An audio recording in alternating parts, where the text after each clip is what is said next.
السلام عليكم ورحمة الله وبركاته. إن الحمد لله نحمده ونستعينه ونستغفره ونعوذ بالله من شرور أنفسنا ومن سيئات أعمالنا من يهده الله فلا مضل له ومن يضلل فلا هادي له وأشهد أن لا إله إلا الله وحده لا شريك له وأشهد أن محمدا عبده ورسوله صلى الله تعالى عليه وعلى آله وصحبه وسلم تسليما كثيرا. أما بعد فقد قال المؤلف رحمه الله تعالى وعن أبي موسى الأشعري رضي الله عنه قال كان النبي صلى الله عليه وسلم يدعو اللهم اغفر لي خطيئتي وجهلي وإسرافي في أمري وما أنت أعلم به مني اللهم اغفر لي جدي وهزلي وخطئي وعمدي وكل ذلك عندي اللهم اغفر لي ما قدمت وما أخرت وما أسررت وما أعلنت وما أنت أعلم به مني أنت المقدم وأنت المؤخر وأنت على كل شيء قدير. সম্মানিত দিনী ভাতৃমণ্ডলী, আল্লাহ রাব্বুল আলামিনের প্রশংসা এবং প্রিয় নবী সাল্লাল্লাহু আলাইহি ওয়াসাল্লামের উপর সালাত ও সালামের পর আজ 27 রমজান 1443 মোতাবেক 28 এপ্রিল 2022 আমাদের ধারাবাহিক আলোচনা বুলুগুল মারাম হাদিসের কিতাব থেকে দোয়ার পর্ব, আজকে পর্ব নম্বর 6। ইনশাআল্লাহ তাআলা আমরা আজকে এই দোয়ার পর্বের সাথে সাথে বুলুগুল মারাম কিতাবটিও শেষ করব। আল্লাহ রাব্বুল আলামিন যেন তৌফিক দান করেন এবং আল্লাহ যেন কবুল করেন দুনিয়া এবং আখিরাতে। আল্লাহ রাব্বুল আলামিন আমাদের সকলকে, যারা আল্লাহর কথা, আল্লাহ রাসূল সাল্লাল্লাহু আলাইহি ওয়াসাল্লামের কথা শোনে, তার প্রতি আমল করবে এবং তার প্রচার প্রসার করবে এবং সেই দিকে মানুষকে আহ্বান করবে, আল্লাহ রাব্বুল আলামিন সবাইকে যেন উত্তম প্রতিদান দান করেন। এই দোয়াগুলি থেকে আল্লাহ আমাদেরকে বিশেষভাবে যেন উপকৃত করেন। যারা শুনছেন, দোয়াগুলি মুখস্থ থাকলে আপনাদেরকে যেন স্মরণ করানো হচ্ছে, দোয়াগুলি পড়বেন বেশি বেশি। আর যদি মুখস্থ না থাকে তো মুখস্থ করবেন। আমলে ত্রুটি থাকে আমলের সংশোধন করবেন। আল্লাহ যেন আমাদের সকলকে তৌফিক দান করেন। 1366 নম্বর হাদিস আবু মুসা আশআরী রাদিয়াল্লাহু তাআলা আনহু থেকে বর্ণিত। তার নাম ছিল আব্দুল্লাহ বিন কাইস। আবু মুসা কুনিয়াত, আশআরী বংশের মানুষ তিনি বলছেন যে কানা নবী সাল্লাল্লাহু আলাইহি ওয়াসাল্লাম ইয়াদু, নবী সাল্লাল্লাহু আলাইহি ওয়াসাল্লাম দোয়া করতেন। এই দোয়াগুলি নবী করিম সাল্লাল্লাহু আলাইহি ওয়াসাল্লাম করতেন। আল্লাহুম্মা গফির লি খাতিআতি, আল্লাহ তুমি আমার ভুলভ্রান্তি মাফ করে দাও। খাতিয়া আর খাতা মানে হচ্ছে ভুল ভ্রান্তি বা পাপ গুনাহ। খাতাওয়ান মানে হচ্ছে ভুল ভ্রান্তি। ওয়া জাহলি, এবং আমার অজ্ঞতা যেগুলি হয়েছে সেগুলি মাফ করে দাও। মানুষ অজ্ঞতার কারণে, মূর্খামির কারণে পাপ করে। তো আমার যদি অজ্ঞতাবশত, না জানার কারণে, আমার অজ্ঞতার কারণে কোনো ভুলভ্রান্তি হয়, পাপ হয়, তো মাফ করে দাও। ওয়া জাহলি ওয়া ইসরাফি ফি আমরি, এবং আমার জীবনে আমার কাজে যে বাড়াবাড়ি যদি হয়ে থাকে, আল্লাহ তুমি মাফ করে দাও। বাড়াবাড়ি আমাদের জীবনে তো বাড়াবাড়ি অহরহ হচ্ছে। কখনো বাড়াবাড়ি স্ত্রীর উপর করে দিচ্ছেন। দুর্বলদের ক্ষেত্রে বেশি বাড়াবাড়ি করে মানুষ। হ্যাঁ, সবলের সামনে বাড়াবাড়ি করতে তো বারবার চিন্তা করতে হয়, তাই না? হ্যাঁ, আপনার চাইতে বা আপনার মতোই যদি কেউ থাকে তো বাড়াবাড়ি করলে বহুবার চিন্তা করে বাড়াবাড়ি করে মানুষ। কিন্তু কমজোরের উপর সবাই বাড়াবাড়ি করে, যেন স্ত্রীর উপর জুলুম অত্যাচার করে পুরুষরা, বেশিরভাগ পুরুষ ছেলে মেয়েদের ওপর, হ্যাঁ, সমাজের দুর্বল মানুষদের ওপর, নেতারা, সাধারণ জনগণের ওপর, প্রশাসন যাদের হাতে আছে, ক্ষমতা যাদের হাতে আছে, লাঠি যাদের হাতে আছে, নিরীহ মানুষের ওপর জুলুম অত্যাচার করে। তো যারা এই শক্তিশালী পৃথিবীতে, তাদের একটা খারাপ একটা স্বভাবের দিক হচ্ছে, একমাত্র সেই বদ স্বভাব থেকে মুক্ত থাকবে যার আল্লাহর ভয় আছে, পরকালে চিন্তা আছে, শাসন ক্ষমতা থাকা সত্ত্বেও, শরীরে ক্ষমতা থাকা সত্ত্বেও, প্রভাব থাকা সত্ত্বেও সেটাকে অন্যায় কাজে লাগাবে না, বাড়াবাড়ি করবে না। এই জন্য আল্লাহর ভয়টা সবচেয়ে বড় গুরুত্বপূর্ণ জিনিস। তাকওয়া, আল্লাহর ভয়, ভালো কাজ করা, আর আল্লাহর ভয়ে মন্দ কাজ থেকে বেঁচে থাকা। তাহলে আপনার জন্য কোনো পাহারা লাগবে না, আমার জন্য কোনো পাহারা লাগবে না। মানুষের সামনেও যেমন, নির্জনেও তেমন। মানুষের সামনে যেমন খারাপ ছবি দেখবেন না, নির্জনেও দেখবেন না, কোনো পাপ করবেন না। এর নাম তাকওয়া। তো তাকওয়া যার আছে সে জান্নাতি। আল্লাহ কোরআনে জান্নাত কয়েকটি আয়াতে বলেছেন, কার জন্য? শুধু মুমিন মুসলিমের জন্য বলেননি কিন্তু, মানে জন্মসূত্রে মুসলিম হইলেই যে জান্নাত এ কথা বলেননি। উইদ্দাত লিল মুত্তাকিন, কার জন্য প্রস্তুত করা হয়েছে জান্নাত? যারা তাকওয়া অর্জনকারী, যারা আল্লাহর ভয়ে ভালো কাজ করে, ভালো কথা বলে, আল্লাহর ভয়ে মন্দ কথা কাজ থেকে বেঁচে থাকে, তারা হচ্ছে তাকওয়াওয়ালা। জি, উইদ্দাত লিল মুত্তাকিন। কোরআন কাকে হেদায়েত করবে? হুদাল লিল মুত্তাকিন, যারা বাঁচতে চায়, পাপ থেকে বাঁচতে চায়, যাদের ভয় আছে তাকে হেদায়েত করবে। নাস্তিকের কোনো ভয় নেই, ওকে হেদায়েত করবে? হ্যাঁ, তো কোরআনের দুশমন। যে আল্লাহকে ভয় করে, হ্যাঁ, আল্লাহর আযাবকে ভয় করে, জাহান্নামকে ভয় করে, যে বাঁচতে চায়, তা কোন বেঁচে থাকা, যে পাপ থেকে বাঁচতে চায়, মন মানসিকতা আছে, তাকে কোরআন হেদায়েত করবে। সূরা মারিয়ামের আর এক আয়াতে আল্লাহ সুম্মা নুনাজ্জিল্লাযিনা তাকাউ, পুলসেরা, যেটা জাহান্নামের ওপর দিয়ে পার হইতে হবে, ওই পুলের কথা আলোচনা করার পর আল্লাহ বলছেন তার আগের আয়াতে সুম্মা নুনাজ্জিল্লাযিনা তাকাউ, এই পুল পার, জাহান্নামের ওপরে যে পুল বিছানো থাকবে, সেই পুল একমাত্র পার হইতে পারবে কারা? আল্লাযিনা তাকাউ, যারা মুত্তাকি, যারা পরহেজগার, যারা পাপ থেকে বাঁচার চেষ্টা করত, যারা আল্লাহর ভয়ে ভালো কাজ করত, ভালো কথা বলতো, যারা আল্লাহর ভয়ে পাপের কাজ থেকে বেঁচে থাকতো। আমাদের আল্লাহর ভয় আছে। জি, আল্লাহর ভয় না থাকলে কি রোজা রাখবেন? কে বুঝতে পারবে রোজা আছে না আছে? কারো বোঝার ক্ষমতা আছে? আপনাদেরও বোঝার ক্ষমতা, আমার স্ত্রীও বুঝতে পারবে না। হ্যাঁ, বাথরুমে তো কেউ সাথে থাকে না, ঠিক না? তো আল্লাহর ভয়, এই জন্যই এই রোজা সিয়ামের সবচেয়ে বড় উপকারিতা, সবচেয়ে বড় হিকমত হচ্ছে, হ্যাঁ, লাআল্লাকুম তাত্তাকুন। ইয়া আইয়ুহাল্লাযীনা আমানু কুতিবা আলাইকুমুস সিয়ামু কামা কুতিবা আলাল্লাযীনা মিন ক্বাবলিকুম লাআল্লাকুম তাত্তাকুন। সিয়াম ফরজ করা হয়েছে কিসের জন্য? যাতে করে তাকওয়া অর্জন করতে পারো। তাকওয়ার ট্রেনিং, হ্যাঁ, তাকওয়ার ট্রেনিং, আল্লাহর ভয়ে ভালো কাজ করা ট্রেনিং, আল্লাহর ভয়ে পাপ থেকে বেঁচে থাকা ট্রেনিং। কেউ থাক আর না থাক, কেউ দেখুক আর না দেখুক, কেউ জানুক আর নাই জানুক। যেমন লোকজনের সামনে একটা কোনো বেগানা মহিলার গায়ে হাত দেবেন না, যদি আপনাকে একটা রুমে ঢুকিয়ে দেওয়া হয়, কেউ নেই ওখানে, কোনো ভয় নেই, কেউ নেই ওখানে, একা আপনি আছেন আর ওই যুবতী আছে, আর আকর্ষণীয় যুবতী, তা ওই একই অবস্থা, কারণ এখানে তাকওয়া আছে। এর নাম হচ্ছে তাকওয়া। ঘরেও সমান, বাইরেও সমান, মানুষের সামনেও যেমন তেমনই, নির্জনে তেমন। এইটা যার হাসিল হয়ে গেছে ও জান্নাত পাবেই। এই জন্য কোরআনে আল্লাহ রাব্বুল এইভাবে বলেছেন। জি, তো বলছে ওয়াইসরাফি ফি আমরি, আমার জীবনে আমার কাজে যে বাড়াবাড়ি হয়েছে, সীমা লঙ্ঘন, আল্লাহ তুমি মাফ করে দাও। ওমা আনতা আ'লামু বিহি মিন্নি, আর যে সম্পর্কে তুমি বেশি জানো। অনেক সময় নিজে ভুল করে নিজে জানি না, নিজে ভুল করে যে আমি যে ভুল করেছি, পাপ করেছি, এটা আমারই জানা নেই, কিন্তু আল্লাহ জানছে, আল্লাহ আমার চাইতে বেশি জানছে, ঠিক কিনা? আল্লাহ যে সম্পর্কে তুমি বেশি জানো, আমি জানি না, সেগুলো মাফ করে দাও। জানা নেই, অজান্তে গোনাহ হয়েছে, সেটাও মাফ করে দাও। আল্লাহ মাগফিরলি জিদ্দি ওয়া হাজলি, আল্লাহ যেগুলি সত্যি সত্যি করেছি সেটাও মাফ করে দাও। ওয়া হাজলি, যেটা রসিকতা করেছি, হাসি মজাক করতে করতে করেছি, সেটাও তুমি মাফ করে দাও। অনেক সময় হ্যাঁ, হাসি মজাক করতে করতে মানুষ ভুল করে ফেলে, হ্যাঁ, হাসি রহস্য করতে করতে, হ্যাঁ, খেল তামাশায় ভুল করে দেয়, ইচ্ছে করে কিন্তু করেনি, আল্লাহ ওটাও মাফ করো। আর যেটা সত্যি অর্থে করেছি, মানে মন থেকে বুঝতে পারছি যেটা পাপ, তারপরে করেছি, ওটাও মাফ করে দাও।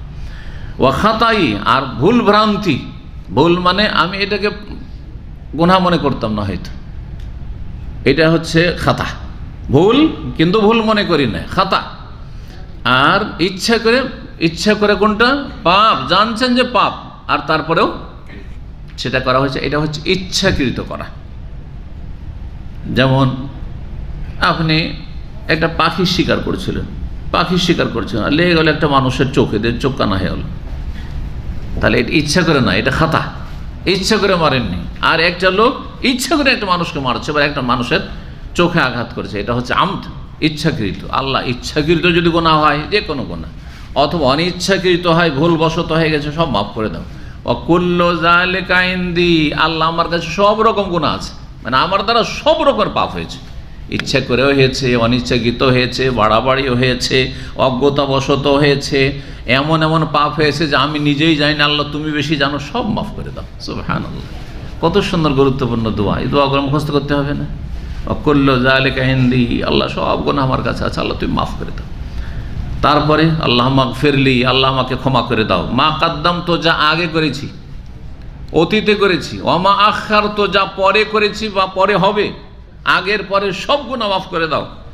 ওমা আসরার, তো যা গোপনে করেছি, লুকিয়ে করেছি, কেউ জানে না, আল্লাহ তুমি জানো, তাও মাফ করে দাও। ওমা আলান, তো যা প্রকাশ্যে করেছি, মানুষ জেনে গেছে হয়তো, হ্যাঁ দেখে নিয়েছে, আল্লাহ ওটাও মাফ করে দাও। ওমা আনতা আলা মিন্নি, আর যে সম্পর্কে আমার চাইতে বেশি তুমি জানো, সেগুলিও তুমি মাফ করে দাও। আনতাল মুকাদ্দিম ও আনতাল মুআখির, তুমি মানুষকে আগে বাড়াইতে পারো আর তুমি মানুষকে পিছিয়ে দিতে পারো। যে কোনো সৃষ্টিকে আল্লাহ আগে বাড়াতে পারেন, মানে উন্নতি দিতে পারেন, ওপরে উঠাইতে পারেন, আর আল্লাহ আবার পিছিয়ে দিতে, নিচে নামিয়ে দিতে পারেন। জি, রাজাকে পথের ফকির করে দিতে পারেন, আবার পথের ফকিরকে আল্লাহ রাজা বানিয়ে দিতে পারেন। জি, আল্লাহ রাব্বুল আলামিন সমস্ত কিছুর মালিক। দিন দুনিয়ার ক্ষেত্রে, সব ক্ষেত্রে, শুধু দুনিয়ার ক্ষেত্রে নয়, আমরা মনে করি দুনিয়ার ক্ষেত্রে, দিনের ক্ষেত্রে একজন আল্লাহর ওলি শয়তান ওলি হয়ে যেতে পারে। ইবলিস শয়তান আল্লাহর ওলি ছিল, যখন ফেরেশতাদের মাঝে ছিল আদম আলাইহিস সালাম সৃষ্টির আগে, আর সেজদার হুকম হওয়ার আগে সে কি ছিল? আল্লাহর ওলি ছিল। এই জন্য তো ফেরেশতাদের সাথে সংসর্গ পেয়েছে, না হইলে ফেরেশতাদের সঙ্গী হইতে পারে? ওই যেমন তেমন লোক ছিল বা যেমন তেমন জিন ছিল, কিন্তু জিন ছিল। ওই যে প্রকৃতি হচ্ছে জিনের, ফেরেশতার প্রকৃতি নয়, মদ প্রকৃতি ওর মধ্যে ছিল। তো এতদিন যে এত ইবাদত করলো, এত ইবাদত করলো, আল্লাহ যখন বললো এখন উসজুদিলে, ঠিক আছে, এতদিন তো খুব জিকির আজকার করলে আর খুব ইবাদত করলে ফেরেশতাদের সাথে, তসবিহ তাহলিল খুব করলে, উসজুদিলে আদম, আদমকে সিজদা করো। জিবরাইল সিজদা করছে, মিকাইল সিজদা করছে, ইসরাফিল সিজদা করছে, মালাকুল মউত সবাই সিজদা করছে, তুমি সিজদা করো। যে না, আমি এটা করতে পারি। জিবরাইল তো কথা বলেনি, মিকাইল তো কথা বলেনি, ইসরাফিল মালাকুল মউত তো কেউ বলেনি, কিন্তু এ মরদুদ ইবলিস বললো না, আসজুদু লিমান খালাকতা তিনা, আরে আমি এমনকে সিজদা করতে পারি যাকে তুমি মাটি দিয়ে কাদা দিয়ে তৈরি করেছো, আমি আগুন। অহংকার দুটো পাপ ধ্বংস করেছে ইবলিসকে, বলতে পারেন? কে বলতে পারে? দুটো পাপ, দুটো পাপ, দুটো কাবিরা গুনাহ, মারাত্মক কাবিরা গুনাহ, যে কোনো ব্যক্তিকে, আপনাকে আমাকে সবাইকে ধ্বংস করে দিবে। হ্যাঁ, একটা হচ্ছে অহংকার, আচ্ছা, আর একটা হিংসা। অহংকার আর হিংসা। এক তো ছিল অহংকার, আমি আগুন এসে মাটির, আমি বড়, আমি সিনিয়র, সে জুনিয়র, আমি আগে পয়দা হয়েছে সে পরে, এই যে বড়ত্ব, তাই না, তাকাব্বুর। আর কি? ওয়াস্তাকবার, আলোচ, অহংকার করেছিল আর হিংসা করেছিল। আরে আজকে এলো আর আমার চাষ বেড়ে যাবে, এখন পয়দা হইলো আর ওকে সিজদা করতো, আমাকে সিজদা করুক, আমি কেন ওকে সিজদা করবো?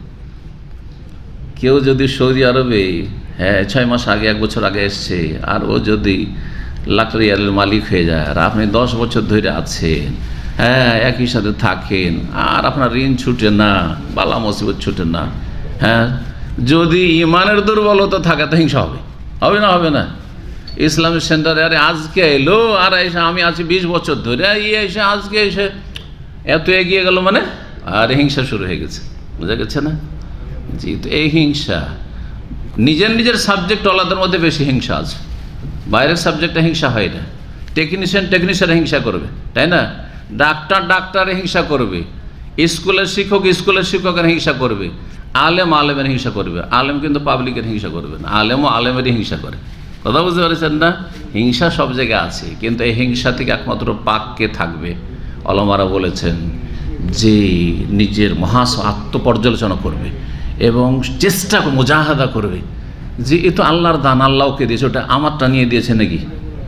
আমারটা দিয়েছে কাউকে, যে আমার চেয়ে বেশি দিয়েছে, আমারটা নিয়ে দিয়েছে, ওরটা দিয়েছে ওকে, আর আমাকে যেটা দিয়েছে ওইটা ওর না, আর আপনাকে যেটা দিয়েছে সেটা আমার না। কথা বোঝা গেছে না? এই ইয়াকিন যারা থাকবে, এই ইয়াকিন যে আমি আমার নসিব খাচ্ছি আর সে তার নসিব খাচ্ছে, আপনাদের নসিব খাচ্ছে, সে হিংসা করবে না, হিংসা করবে না। আমাকে আমার রবের কাছে চাইতে হবে, যদি আমার অভাব থাকে আমার মালিকের কাছে চাইতে হবে। এই নয় যে হিংসা করে কিছুই পাবো না, আমি আর কিছু কমাইতে পারবো না, জি, ইমান ইয়াকিন লাগবে। আল্লাহ যেন বোঝার তৌফিক দান করেন।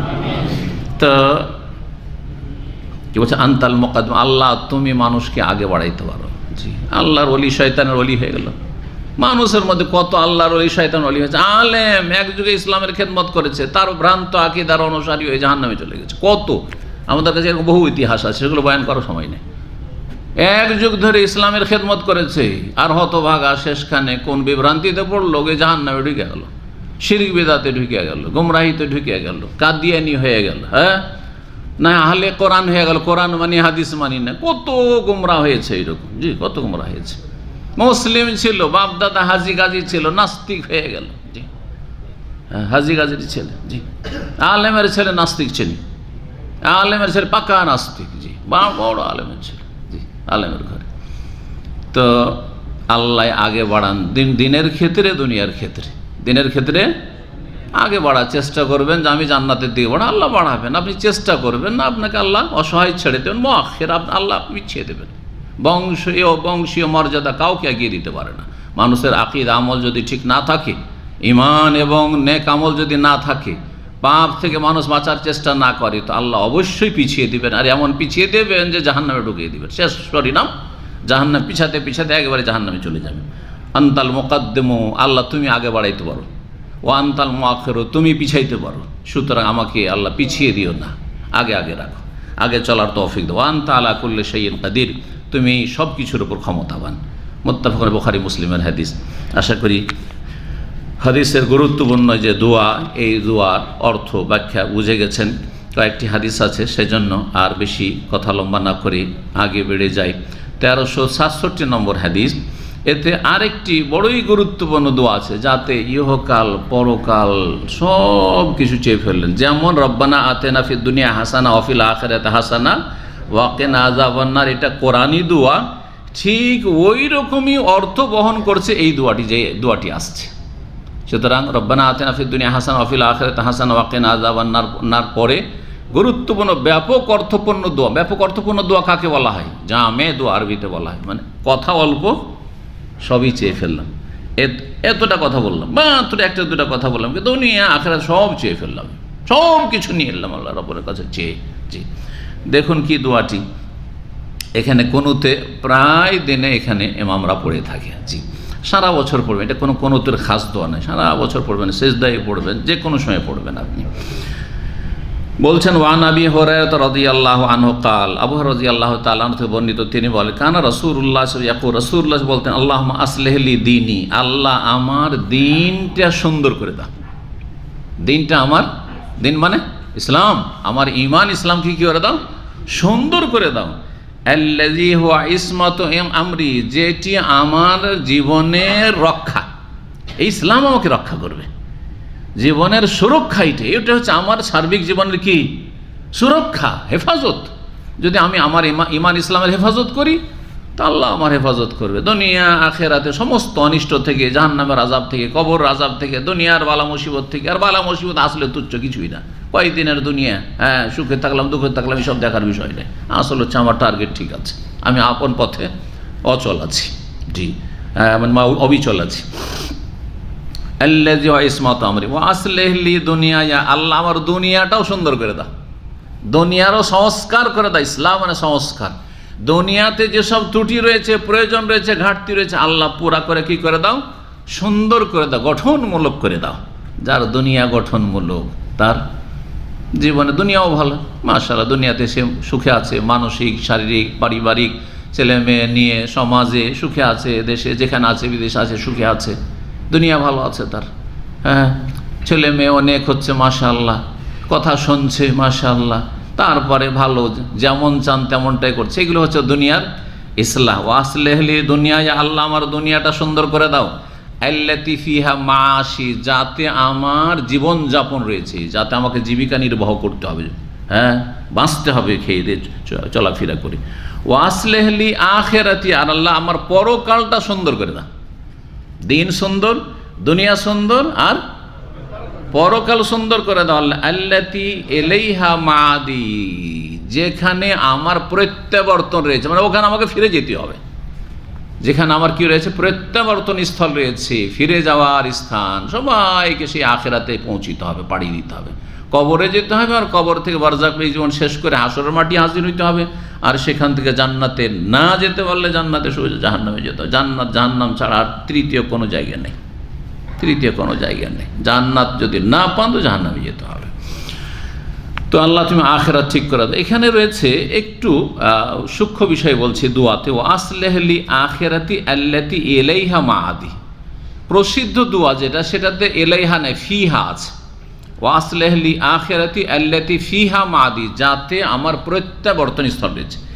এলার জায়গায় ফি রয়েছে, এটা হচ্ছে সহি মুসলিমে রয়েছে, আর অন্যান্য হাদিসে রয়েছে। একমাত্র তাবরানিতে রয়েছে এলাইহা। তো ইমাম হাফেজ বিন হাজার রহমতুল্লাহ আলাইহি সহি মুসলিমের শব্দটা না নিয়ে তিনি তাবরানি থেকে নিয়েছেন। তো এটা আর চাইতে শক্তিশালী হচ্ছে ফিহা পড়া এখানে, আসলেহলি আখেরাতি আল্লাতি ফিহা মাআদি। এটা বহু বচন করে সাধারণত এখানে পড়া হয়। কোনোতে যখন পড়া হয় তখন এটা কি করা হয়, বহু বচন করে জমা করে পড়া। এখানে এক বচন রয়েছে, আল্লাহুম্মা আসলিহ লানা দীনানা আল্লাযী হুয়া ইসমাতু আমরিনা ওয়া আসলিহ লানা দুনিয়ানা আল্লাতী ফিহা মাআশুনা ওয়া আসলিহ লানা আখিরাতানা আল্লাতী ফিহা মাআদুনা ওয়াজআল হায়াতা জিয়াদাতাল লানা ফি কুল্লি খাইর ওয়াল মাউতা রাহাতাল লানা মিন কুল্লি শার। কত সুন্দর দোয়া, সবাইকে শরীক করলেন, ছেলে মেয়ে, পরিবার পরিজন, প্রিয়জন, আপনজন, আত্মীয় স্বজন, মুমিন ভাই বোন, সারা দুনিয়ার মুসলিম মুমিন ভাই বোন সবাইকে শরীক করলাম এই দোয়াটা আমি। জি, এইভাবে বহুবচন করলে ভালো, কিন্তু এক বচন দিয়ে হাদিসের দোয়াগুলি এসেছে, এক বচনও যদি পড়েন কোনো দোষের কথা নাই। ওয়াজালিল হায়াতা জিয়াদাতান লি ফি কুল্লি খাইর, আল্লাহ এই জীবনটাকে প্রতিটি কল্যাণের কাজে বৃদ্ধি করে দাও।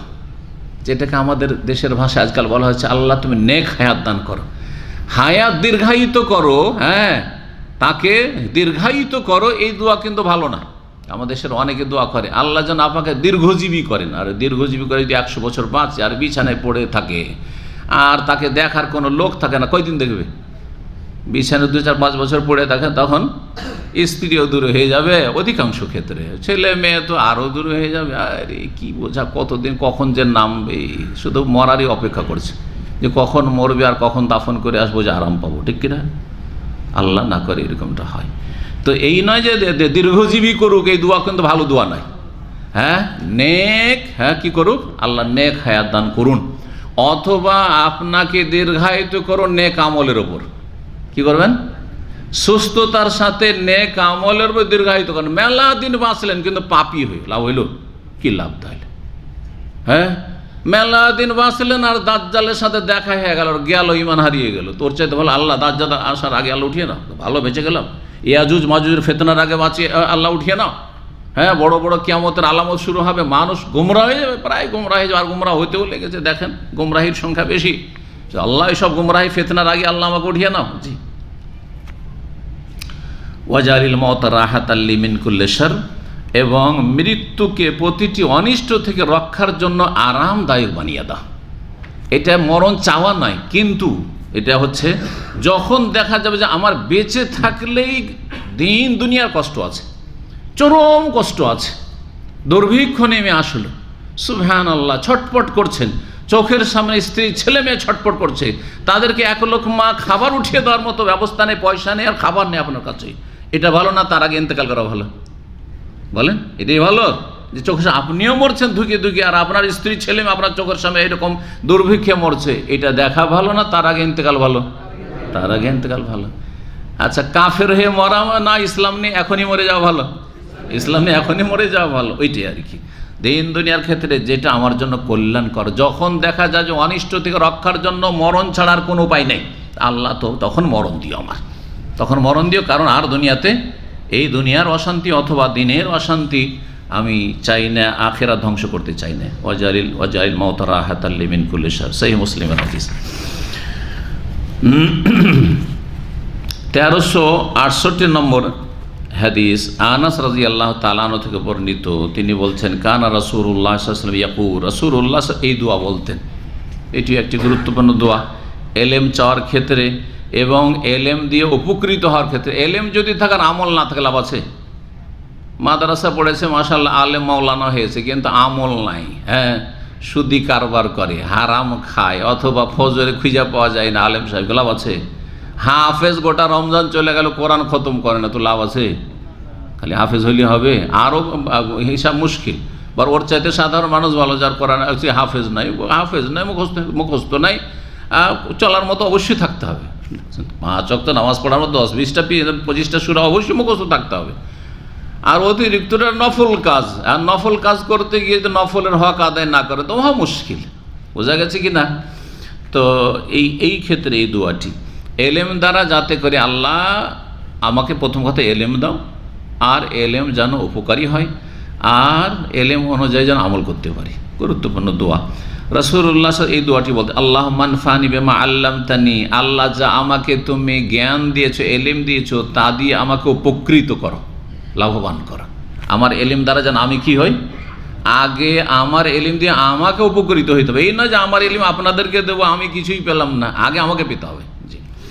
ওয়া আল্লিমনি মা ইয়ানফাউনি, এবং আমাকে এমন এলেম শিখাও, এমন এলেম দান করো যা আমার জন্য উপকারী হয়, অপকারী না হয়। জাদুকরের কাছেও তো এলেম আছে, আছে না নেই? গণকের কাছেও তো, জ্যোতিষীর কাছেও তো এলেম আছে না?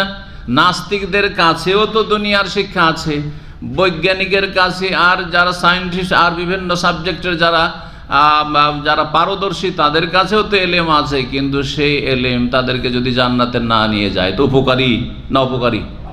বরং ধ্বংসকারী। বেদাতি মোল্লাদের কাছেও তো এলেম আছে, কিন্তু সুফি ইজমের শিরকি কুফরি এলেম আছে। ওয়াহাদাতুল ওজুদ আর হলুলের কুফরির এলেম আছে।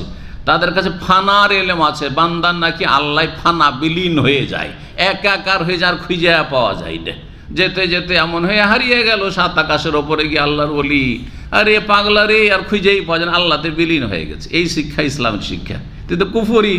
এই এলেম নিয়ে যদি আল্লাহর কাছে যাতে চিরকাল জাহান্নামে থাকতে হবে, চিরকাল জাহান্নামে থাকতে হবে। মাজার পূজার এলেম নিয়ে, হ্যাঁ, আল্লাহর ওলিরা দিতে পারে। সুতরাং ভাইরা আমার, মাদ্রাসা পড়ে এসে বক্তা ওয়াজ করছে, ভাইরা আমরা শাহজালাল যান, শাহপুরা যান, 800 খাজা বাবার কাছে যান, খালি হাতে ফিরে আসবেন না, জাহান্নামে নিয়ে যাবে এই এলেম। এই এলেমের চাইতে না পড়াই ভালো ছিল, বরং স্কুল কলেজে পড়া অনেক ভালো ছিল। খালি স্কুল কলেজে পড়ে 5 ওয়াক্ত নামাজ পড়ে জান্নাত পেয়ে যেত। কথা বোঝা গেছে না? জি, ফরজগুলি আদায় করলে আর কাবিরাতে বাসে জান্নাত পেয়ে যেত। জি, ওটা অনেক ভালো। বেদাতি মাদ্রাসায় পড়ার চাইতে স্কুল কলেজে পড়া অনেক ভালো। ব্যাস মুসলিম হয়ে বাঁচতে হবে। আর স্কুল কলেজে পড়ে যদি নাস্তিক হয় তাহলে তো কাজ হবে না। স্কুল কলেজে পড়ে যদি বেনামাজি তাহলে তো আর কাজ হবে না।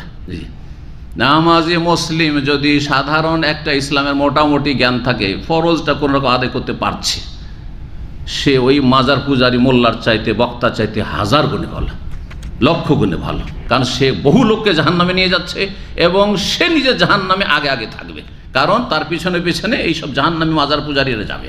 কথা বোঝা গেছে না? সুতরাং এই মাজারের ধর্ম আর পীর মুরিদের ধর্ম ইসলাম নয় আসলে, ভালো করে শুনে রাখেন। জি, তো ওয়া আল্লিমনি মা ইয়ানফা, আল্লাহ আমাকে এমন এলেম দান করো যা আমার জন্য উপকারী হয়। ওয়ারজুকনি ইলমান, আর আমাকে এমন এলেম রিজিক দান করো, ইয়ানফাউনি, যা আমার জন্য উপকারী হয়, আমাকে লাভ দেয়। হাদিস ইমাম নাসাই বর্ণনা করেছেন এবং ইমাম হাকিম বর্ণনা করেছেন। সবচেয়ে উপকারী এলেম কি? হ্যাঁ, কোরআন এবং হাদিসের এলেম। সবচেয়ে উপকারী এলেম হচ্ছে কিসের এলেম? কোরআন এবং হাদিসের এলেম। মনে রাখবেন, কোরআন এবং হাদিসের এলেম হচ্ছে সবচেয়ে উপকারী এলেম। আর কোরআন এবং হাদিসের মধ্যে আবার ভাগ আছে। সবচেয়ে উত্তম এলেম হচ্ছে আল্লাহ সম্পর্কে জ্ঞান অর্জন করা। সময়ের স্বল্পতার জন্য বেশি বিস্তারিত না বলে সংক্ষেপে এতটা বলি যে 3টি বিষয়ের এলেম হাসিল করা, জ্ঞান অর্জন করা ফরজ। 3টি বিষয়ের জ্ঞান অর্জন করা ফরজ। 3টি মূলনীতি, যেই 3টি প্রশ্ন কবরে আমাকে আপনাকে সবাইকে করা হবে। কি প্রশ্ন করা হবে? আল্লাহ সম্পর্কে। তো আল্লাহর সম্পর্কে জ্ঞান অর্জন করা ফরজ।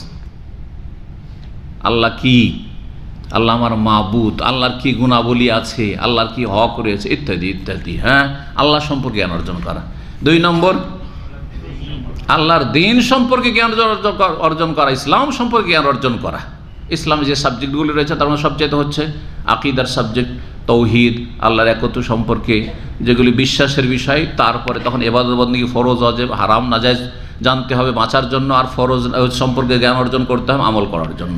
তারপরে সুন্নত, মুস্তাহাব, নফল। জি, তো দুটো হয়ে গেল তাহলে দিন সম্পর্কে। আর 3 নম্বর, আল্লাহ রসুল সাল্লাল্লাহু আলাইহি সাল্লাম সম্পর্কে জ্ঞান অর্জন করা। কারণ জিজ্ঞাসা করা কবরে, হ্যাঁ, মান রব্বুকা, তোমার রব কে, মালিক কে, মা দিনুকা, তোমার দিন ধর্ম কি ছিল, ওমান নবীকা, তোমার নবী কে ছিলেন। সুতরাং নবী সাল্লাল্লাহু আলাইহি সাল্লাম সম্পর্কে অন্তত জানতে হবে যে নবীর আদর্শ কোনটা, নবীর জীবনের যেগুলো আমাদের ফলো করার দিক, অনুসরণের দিক, সেগুলি কি কি, হ্যাঁ, নবী কি নিয়ে এসেছিলেন এবং নবী আমাদেরকে কি শিক্ষা দিয়ে গেছেন।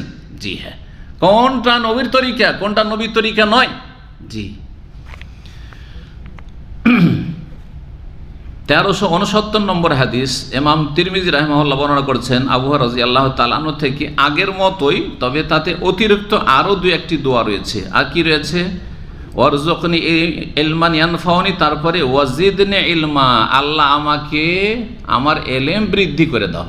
জিদনি, আমার বেশি বেশি এলেম দান করো। জিদনি ইলমা মানে বেশি বেশি জ্ঞান দান করো, অথবা আমার এলেমকে কি করো, বৃদ্ধি করো। এটা কোরআনী দোয়া, কিন্তু কোরআনী দোয়া। আল্লাহ কোরআন বলছেন, ওয়ালা তাজাল বিল কোরআন মিন ক্বাবলি আন ইউকযা ইলাইকা ওয়াহয়ু ওয়া কুর রব্বি জিদনি ইলমা। কোরআন কারীম যখন নবী সাল্লাল্লাহু আলাইহি ওয়াসাল্লামের প্রতি যখন নাজিল হতো, জিবরাইল আলাইহিস সালাম যখন প্রথম এসে শোনাইতেন, তখন নবী সাল্লাল্লাহু আলাইহি ওয়াসাল্লাম একটু তাড়াতাড়ি লাগিয়ে দিতেন। কারণ ভাবতেন যে যদি তাড়াতাড়ি তার সাথে সাথে না বলি, যদি ছুটে যায় কোনোটা অক্ষর, সেজন্য জিবরাইল আলাইহিস সালাম যেমন বলতে লাগতেন তেমনই পিছনে পিছনে তিনিও পড়তে শুরু করতেন। তো আল্লাহ বললেন যে ওয়ালা তাজাল বিল কোরআন, কোরআন যখন জিবরাইল শোনাচ্ছে তুমি তাড়াতাড়ি করিও না, মুখস্থ করিয়ে দাও, আমার দায়িত্ব, সংরক্ষণ করা আমার দায়িত্ব। আল্লাহ বলছেন, হ্যাঁ, তাড়াহুড়া করিও না। কি করো? মিন ক্বাবলি আন ইউকযা ইলাইকা ওয়াহী, ওয়াহীটা সম্পূর্ণ হতে দাও। মানে পুরো যে কয়েকটা আয়াত ওয়াহী নিয়ে এসছে এক পর্বে, ধরেন 10টা আয়াত নিয়ে এসছে, পড়তে দাও, পড়তে দাও জিবরাইলকে। জিবরাইল আলাইহিস সালাম যখন পড়ে শুনিয়ে দিবে, তারপরে তখন তুমি বলতে লাগো, মুখস্থ করিয়ে দেওয়া আর স্মরণ করিয়ে দেওয়া আর সংরক্ষণ করা, কোনো কথা ছুটে না যাওয়া, সব আমার দায়িত্ব, আল্লাহ বলছে। এবং আল্লাহর কাছে দোয়া করতে থাকো, ওয়াকুর রব্বে জিদনি, আর বলো হে নবী, রব্বে, হে আমার রব প্রতিপালক, জিদনি ইলমা, আমার এলেম বাড়িয়ে দাও, বৃদ্ধি করে দাও। এই জিদনি ইলমা, এখানেও এই জিদনি ইলমা এসছে। দেখেন, দুটো দোয়া শুধু বেশি জিদনি বলা হয়েছে, দুটো এমন দোয়া আছে, দুটো এমন নিয়ামত আছে, সেটা বেশি চাইতে বলা হয়েছে। কে বলতে পারেন? গুরুত্বপূর্ণ প্রশ্ন। হ্যাঁ, এইদিকে একটা দুধ, দুনিয়ার নিয়ামত হচ্ছে একটা দুধ আর এলেম। দুধের ক্ষেত্রে দুধ পান করলে কি দোয়া শেখানো হয়েছে? আল্লাহ বারিক লানা ফিহে ওয়া জিদনি মিনহু, আল্লাহ আমার দুধে বরকত দাও আর এটা আরো বেশি দাও। কিন্তু পোলাও যদি খান, যতই দামি খাবার খান, কি বলবেন? আল্লাহ বারিক লানা ফিহে ওয়া আত'ইমনা খায়রাম মিনহু, আল্লাহ আমার এই রুজিতে বরকত দাও আর এর চাইতে ভালো খাও, এর চাইতে ভালো খাও। কিন্তু দুধ জাতীয় জিনিস পান করার ক্ষেত্রে, খাওয়ার ক্ষেত্রে কিন্তু ওয়া আত'ইমনা খায়রাম, এর চাইতে ভালো, দুধের চাইতে ভালো কিছু নেই। খাদ্যের মধ্যে পুষ্টির দিক থেকে, নিয়ামতের দিক থেকে, খাদ্যের নিয়ামতে দুধের চাইতে ভালো কিছু নেই। সেই জন্য দুধের ক্ষেত্রে কি করে দোয়া শিখাবেন নবী সাল্লাল্লাহু আলাইহি ওয়াসাল্লাম? যে আল্লাহ দুধ পান করা বলবেন, আল্লাহ এর চাইতে ভালো খাও, এর চাইতে ভালো কি? দুধের চাইতে ভালো কিছু নেই। সেই জন্য হ্যাঁ, ওয়াজিদনি, আল্লাহ বারিক লানা ফিহি ওয়াজিদনা মিনহু, আল্লাহ আরো বেশি দাও, আরো দুধ বেশি দাও, দুধের নিয়ামত আল্লাহ বেশি দাও। আর এই যে দোয়া পেলেন এখানে, আর কোরআন আয়াত বললাম কি এলেমের ক্ষেত্রে, এলেমের ক্ষেত্রে কি বলা হয়েছে? জিদনি ইলমা, আল্লাহ এলেম বেশি দান করো। কিন্তু কোনো জায়গায় দোয়া শেখানো নেই যে তুমি ধন বেশি করে দান করো, ধন বেশি করে দান করো, চাইতে পারেন, হ্যাঁ, কিন্তু ধন অধিকাংশ লোকের জন্য ফিতনা। বেশি পয়সা হলেই ফিতনা, বেশি পয়সা হওয়ার কারণে মানুষ পাপ করে, গরিব হওয়ার কারণে পাপ খুব কমই লোক করে। তো এগিয়ে যাও, জিদনি ইলমা, এই রিওয়ায়াতে রয়েছে তিরমিজিতে। আর কি রয়েছে? আলহামদুলিল্লাহ আলা কুল্লি হাল, সর্ব অবস্থায় আল্লাহর যাবতীয় প্রশংসা, অথবা সর্ব অবস্থায় আল্লাহর শুকরিয়া আদায় করি। আলহামদুলিল্লাহ আলা কুল্লি হাল, এটা আমাদের দেশের মানুষরা মুখস্থ রাখে, তাই না? এটা অনেকের কিন্তু মুখস্থ আছে। যদি কোনো সুখের জিনিস পান, সুখের সামগ্রী পান, তাহলে একটি দোয়া অন্য হাদিসে শেখানো হয়েছে। আর যদি দুঃখের সময় থাকেন, কষ্টে থাকেন, তো এই দোয়াটি, মানে এইভাবে শুকরিয়া আদায় করবেন। ধরেন কষ্টের কিছু হইল, একটা কিছু কমে গেল, আলহামদুলিল্লাহ, সব অবস্থায় আল্লাহর কি সর্বাবস্থায় আল্লাহর শুকরিয়া আদায় করছি বা আল্লাহর প্রশংসা করছি। আলহামদুলিল্লাহ আলা কুল্লি হাল, সুখে দুঃখে শোকে, হ্যাঁ, উন্নতিতে অবনতিতে অধপতনে সবসময় কি করছি? আল্লাহর প্রশংসা করছি, শুকরিয়া আদায় করছি। আর যদি সুখ হয়, ধরেন ভালো কিছু, মাশাআল্লাহ, জি মাশাআল্লাহ, আপনি উন্নতি করেছেন, আপনার ছেলে মাশাআল্লাহ ভালো রেজাল্ট করেছে, পাশ করেছে, আপনার ছেলে চাকরি পেয়েছে, বিদেশ এসছে, যে কোনো সুখ হোক না কেন, যে কোনো রকমের সুখ হোক না কেন, তাহলে আলহামদুলিল্লাহিল্লাযী বিনি'মাতিহি তাতিম্মুস সালিহাত, আল্লাহর সেই শুকরিয়া আদায় করছি বা আল্লাহর প্রশংসা করছি যার অনুগ্রহে সমস্ত ভালো কাজ ঘটে থাকে, ভালো কাজ হয়ে থাকে, ভালো কিছু পূর্ণ হয়ে থাকে। তো ওই দোয়াটি যদি মুখস্থ থাকে ঠিক আছে, না হলে এটাই যথেষ্ট। আলহামদুলিল্লাহ আলা কুল্লি হাল, সর্ব অবস্থায় সুখে দুঃখে ভালো মন্দ সব অবস্থায় আল্লাহর প্রশংসা করছি, শুকরিয়া আদায় করছি। ওয়া আউযু বিল্লাহি মিন হালি আহলিন নার, এবং আল্লাহর কাছে আশ্রয় গ্রহণ করছি জাহান্নামীদের অবস্থা থেকে। কারণ জাহান্নামীদের যে অবস্থা, আগুনে জ্বলবে, চিন্তা করুন 10 মিনিট দুনিয়ার আগুনে জ্বলেন তো দেখি, গোটা শরীরকে জ্বালাইতে হবে না, 5টা মিনিট ধরে থাকেন আঙুলটাকে আগুনে দিয়ে, দেখেন কেমন মজা লাগে, কেমন মজা লাগে। তো জাহান্নামে যাওয়া, আল্লাহু আকবার। মানুষ যদি অবুঝ না হইতো, অবিশ্বাসী না হইতো, তাহলে কি জাহান্নামে যাওয়ার কাজ করতো? হয় অবুঝ, আর না হলে অবিশ্বাসী, অমুসলিম, অবিশ্বাসী। মুসলিম সমাজের অধিকাংশ পাপিষ্টরা অবিশ্বাসী, বিশ্বাস করে না। জাতিতে মুসলমান, কিন্তু জান্নাত বিশ্বাস নেই, জাহান্নাম বিশ্বাস নেই, কবর আযাব বিশ্বাস নেই, আল্লাহ পাকড়াও করবে বিশ্বাস নেই। এখানে সিকিউরিটি আর ক্যামেরা লাগানো আছে, ফেরেশতার সব নোট হচ্ছে, ইল্লা লাদাইহা রাকিবুন আতীদ, প্রস্তুত হয়ে রয়েছেন ফেরেশতারা, নোট হয়ে গেল সাথে সাথে। হ্যাঁ, ইন্না রাসূলান ইয়াকতুবুন, তারা লিখছে, কিরামান কাতিবিন, লিখছে লেখক বৃন্দ। বিশ্বাস নেই। বিশ্বাস থাকলে পাপ করতে পারেন, আর পাপ হয়ে গেলে আবার তওবা না করে থাকতে পারেন, সংশোধন না করে থাকতে পারেন?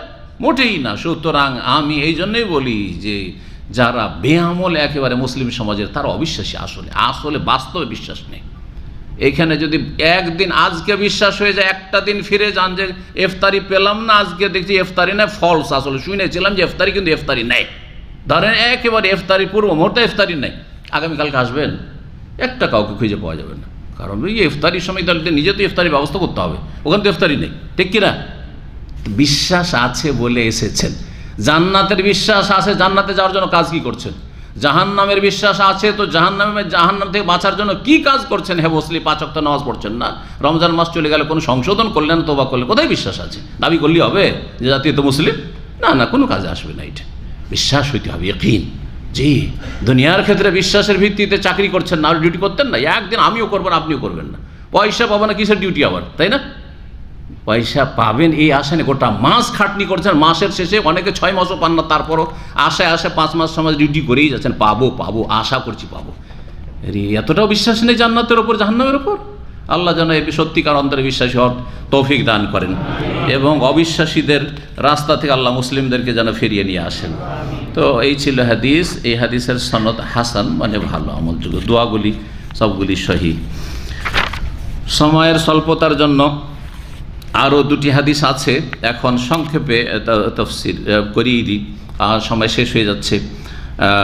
আমার মনে হয় এটাই ভালো হবে। 1370 নম্বর হাদিস, 1370 নম্বর হাদিস। আর না হলে 2টো হাদিস আমরা রেখে দিই, ইনশাআল্লাহ তাআলা শনিবারে আমরা পুরা করব, এটাই ভালো হবে। তাড়াহুড়া করলে খুব সুন্দর একটা আলোচনা হবে না, গুরুত্বপূর্ণ হাদিসগুলি রয়েছে। তবে 2-1টি কথা এখানে বলা জরুরি, যেগুলি আমাদের জানা খুব জরুরি, অত্যন্ত, আমাদের ইমানের নবায়নের জন্য, আমাদের সংশোধনের জন্য। একটি বিষয় হচ্ছে যে আল্লাহর কাছে ক্ষমা পাওয়ার মাধ্যম কি, গুরুত্বপূর্ণ এই বিষয়টি।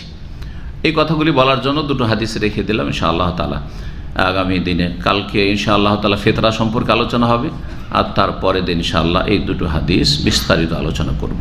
যে এর মাধ্যমে কিতাবটিও যেহেতু শেষ হবে, এই জন্য একটু বিস্তারিত আলোচনাটাই ভালো হবে। হ্যাঁ, কি বলছিলাম? আল্লাহর কাছে ক্ষমা পাওয়ার মাধ্যম। জি, কারণ আমরা সবাই কিন্তু গুনাহগার, ছোট হোক আর বড় হোক, সবারই কিন্তু কি আছে? পাপ আছে আর হচ্ছে। সুতরাং আমাদের গুনাহ থেকে অব্যাহতির, মুক্তির পথ খুঁজতে হবে না, হবে না? তো গুনাহ মাফের মাধ্যম হচ্ছে 3টি। গুনাহ মাফের মাধ্যম হচ্ছে কোরআন এবং হাদিসের আলোকে তিনটি। ইমাম ইবনে রাজব রহমতুল্লাহ আলাইহি খুব বড় আলেম ইমাম ছিলেন, মুহাদ্দিস ছিলেন, তিনি লিখেছেন আসবাবুল মাগফিরাতে সালাসা, আল্লাহর কাছে ক্ষমা পাওয়ার মাধ্যম ওসিলা হচ্ছে তিনটি। 1 নম্বর আদ-দুআউ মা'আর রাজা, আল্লাহর কাছে আশা নিয়ে দোয়া করা। আল্লাহর কাছে আশা নিয়ে কি করা? দোয়া করা। নিরাশ হবেন না। আরে যতই বড় পাপ করেন, শিরিক করেছেন, কুফরি করেছেন, নাস্তিক ছিলেন, যতই বড় জঘন্য ছিলেন আপনি, যে কোনো পাপ আপনি চিন্তা করলেন, খুন করেছেন, আপনারা জানেন যে একজন লোক কতটি খুন করেছিল? 99 জনকে। আর খুন করার পর একটা জাহেল মুফতিকে জিজ্ঞাসা করেছিল, হ্যাঁ, আলেমকে জিজ্ঞাসা করেনি। আলেম আর জাহেলে পার্থক্য। এই জন্য মূর্খকে জিজ্ঞাসা করলে হবে না, যাকে তাকে ফুটপাতে জিজ্ঞাসা করলে হবে না। আপনারা যদি 500 রিয়ালও বেতন থাকে, অনেকে আছে কাজ নেই, আজকে এক ভাইয়ের সাথে কোনো কাজ নেই বেচারা, তারপরও যদি অসুখ হয় ফুটপাতে কেউ ট্যাবলেট নিয়ে বসে আছে, কিনবে? ফ্রি রাস্তায় দাঁড়িয়ে দাঁড়িয়ে ফ্রি ট্যাবলেট বিতরণ করছে, নেবে? ফ্রি, আরে পয়সাও লাগে না, আর কোথাও যাওয়াও লাগে না, নিচে নেমেছে দেখছে ফ্রি ওষুধ বিতরণ হচ্ছে, নেবেন না। কারণ কি জানি কোন ওষুধ থেকে কোন ওষুধ এক্সপায়ার আছে না কি আছে, কোন বালা মুসিবত খেয়ে আরও আমি মরি, তাই না? তাহলে শরীরের যত্ন তো ভালো বুঝেছেন, কিন্তু ধর্মীয় ফতোয়ার ক্ষেত্রে দাড়ি দেখলে হুজুর একটা ফতোয়া।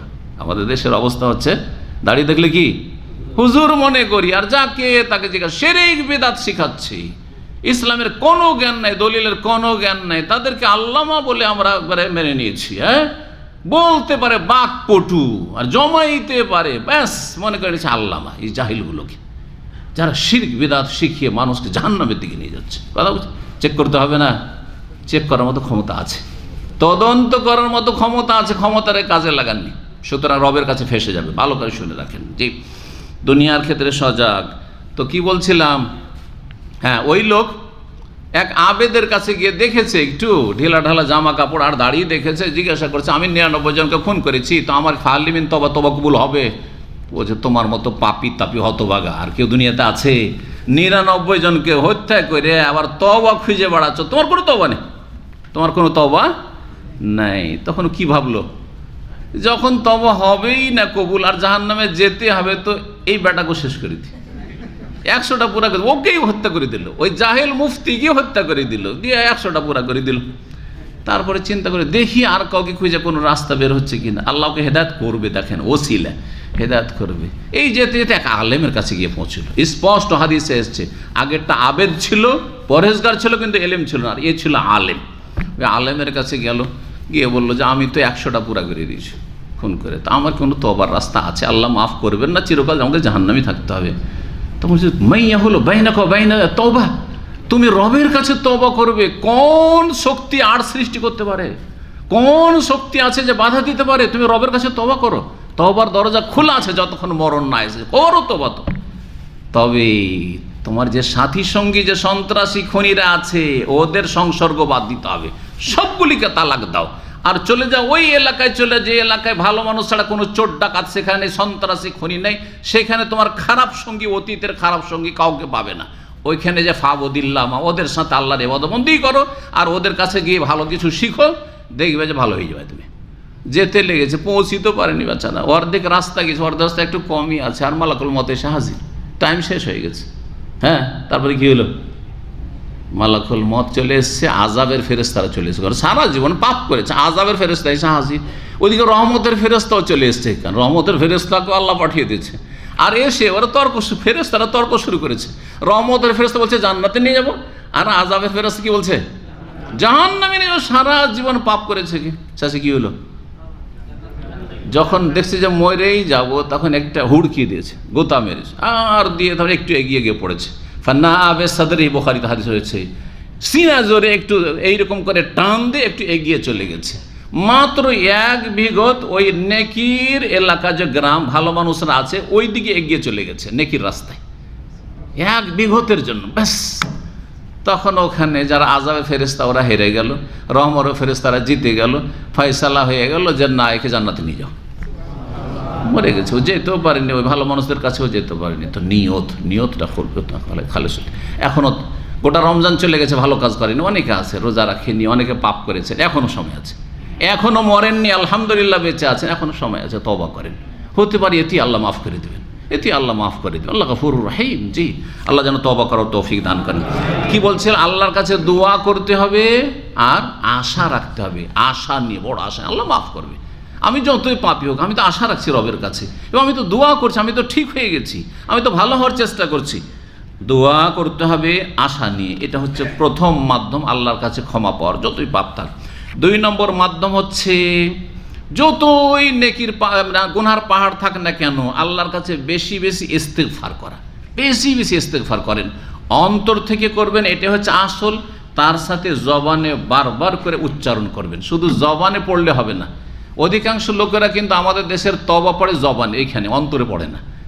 কথা বুঝছেন না? না, আসলে অন্তর, অন্তর থেকে কথাগুলি বেরোইতে হবে, আর জবান দিয়ে রিপিট হইতে হবে। আস্তাগফিরুল্লাহ ওয়া আতুবু ইলাইহি, আস্তাগফিরুল্লাহ, আল্লাহ তুমি মাফ করে দাও, আল্লাহ তুমি মাফ করে দাও, আস্তাগফিরুল্লাহ ওয়া আতুবু ইলাইহি। অন্তর থেকে, কলম থেকে বেরোবে, আর সেটা বেরিয়ে আসবে জবান দিয়ে। যদি প্রথম দিকে না হয়, কারণ পাপ করে করে অন্তরে এমন মরিচা ধরেছে, প্রথম দিকে কিন্তু এটা না হইতে পারে, প্রথম দিকে নাও হইতে পারে, কিন্তু ট্রেনিং করবেন, করতে থাকবেন। আস্তাগফিরুল্লাহ, আস্তাগফিরুল্লাহ, আস্তাগফিরুল্লাহ, পড়তেই থাকেন, চেষ্টা করেন অন্তর থেকে নামাবো, অন্তর থেকে বের করব, আর তারপরে তখন দেখবেন যে তার ফলাফল পাবেন ইনশাআল্লাহ। 3 নম্বর ক্ষমা পাওয়ার মাধ্যম, সেটা সবচেয়ে শক্তিশালী, সেটা হচ্ছে তৌহিদ, আল্লাহর একত্ব। শিরক মুক্ত হন, এমন কোনো ছিদ্র রাখবে না। যারা শিরকি আকীদা আমল রাখে, তাদের অবস্থা হচ্ছে যে নেকি জমা করছে, কিন্তু পকেটে টাকা ঢুকার মতো করে নেকি ঢুকাচ্ছে, আর পকেট হচ্ছে ছিঁড়ে। কথা বোঝা গেছে না? ছিঁড়া পকেটে সব টাকা পড়ে যাচ্ছে ঝরঝর করে, ওই রকম ব্যাপার। শিরিক যেন না থাকে, তাবিজ না থাকে, তাবিজ ফেলেন, বালা না থাকে, তাগা না থাকে, আল্লাহ ছাড়া অন্যের কসম করবেন না, মাজারি আকীদা না থাকে, পীর মুরিদির আকীদা না থাকে, কোনো রকমের যেন শিরক না থাকে, কোনো রকমের শিরক যেন না থাকে। ছোট শিরক, বড় শিরক, সমস্ত শিরক থেকে মুক্ত হয়ে তৌহিদবাদী এক আল্লাহ। আমার কাছে আল্লাহ সবচেয়ে বড়, আমি আল্লাহর গোলাম, আমি আল্লাহর গোলাম। কিন্তু আল্লাহর গোলামি না করে কেউ নেতার গোলামি করছে, কেউ পার্টির গোলামি করছে, কেউ স্বার্থের গোলামি করছে, কেউ পয়সার গোলামি করছে, কেউ নারীর গোলামি করছে না? কেউ কুপ্রবৃত্তির হাওয়ার গোলামি করছে, যার ফলে শিরক জীবনে থেকেই যাচ্ছে। বিভিন্ন রকমের শিরক রয়েছে, কারণ শিরকের গুনাহ আল্লাহ মাফ করে। তৌহিদ সবচেয়ে বড় নেক আমল। তৌহিদ যদি থাকে, হাদিসে রয়েছে, যদি গুনাহ, আকাশে যত মেঘমালা, কত মেঘ আল্লাহর আকাশে আছে, মেঘমালা সম পরিমাণও, মেঘমালাতেও যদি পৌঁছে, গুনাহ করতে করতে মেঘে পৌঁছে গেছে আপনার গুনাহ, তবুও মাফ করে দেবেন আল্লাহ রাব্বুল আলামিন। যদি কি থাকে, মান ক্বালা লা ইলাহা ইল্লাল্লাহ খালিসাম মিন কলবি, অন্তরের হলুসিয়াতের সাথে, আল্লাহ তোমার ছাড়া কোনো আমার মাবুদ নেই, না দরগা আছে, না দুর্গা আছে, না তাবিজ রক্ষা করতে পারে, আর না আমাকে বালা তাকা রক্ষা করতে পারে, না কোনো রকমের তদবির আমাকে রক্ষা করতে পারে, একমাত্র আমার রক্ষাকারী আল্লাহ রাব্বুল আলামিন। আল্লাহর তৌহিদ শুধু বললে হবে না, তৌহিদ প্রতিষ্ঠা করতে হবে। সুতরাং আল্লাহ যখন আমার মাবুদ, ইবাদত করতে, প্রথম ইবাদত কি? প্রথম ইবাদত হচ্ছে 5 ওয়াক্ত নামাজ। শুধু 5 ওয়াক্ত নামাজ ধরে নিতে হবে, 5 ওয়াক্ত সালাত আদায় করবেন, রমজান মাসের সিয়াম করবেন, যাকাত দিবেন, হজ করবেন, আল্লাহ যা আদেশ করেছেন জানবেন, শিখবেন আর পালন করবেন। দেখবেন যে এই 3টি যদি মাধ্যম থাকে, তো আল্লাহ রাব্বুল আলামিন গুনাহ মাফ করে দেবেন। এখানে আজকের আলোচনা শেষ করছি। আল্লাহ রাব্বুল আলামিন যেন আমাদের নেক আমল কবুল করেন, গুনাহ খাতা মাফ করেন, এবং আল্লাহ রাব্বুল আলামিন আমাদের দিন দুনিয়ার যত চাওয়া পাওয়া রয়েছে সব যেন আল্লাহ আমাদের পূরণ করে দেন। আল্লাহ আমাদের দুনিয়া আখিরাতের সার্বিক কল্যাণ করেন। যেসব ভাইরা ইফতার করতে এসছেন সবাইকে আল্লাহ হেদায়েতে রাখেন, 5 ওয়াক্ত নামাজি হিসাব আল্লাহ কবুল করে নেন, এবং আল্লাহ রাব্বুল সমস্ত পাপ থেকে বেঁচে থাকার তৌফিক দান করেন। আল্লাহ রাব্বুল আলামিন মনের আশা যে রয়েছে আপনাদের দুনিয়া আখিরাতের, সবগুলি যেন আল্লাহ পূরণ করে দেন। ছেলে মেয়েদের নেক হায়াত দান করেন। আল্লাহ যারা অবিবাহিত তাদের আল্লাহ বিবাহের ব্যবস্থা করে দেন, গুনাহ থেকে বাঁচার ব্যবস্থা করে দেন। আল্লাহ রাব্বুল আলামিন আমাদের সকলকে যেন নেক হায়াত দান করেন। ওয়া সাল্লাল্লাহু সাল্লাম আলা নবিয়িনা মুহাম্মদ ওয়া আলা আলিহি ওয়া সাহবিহি আজমাইন।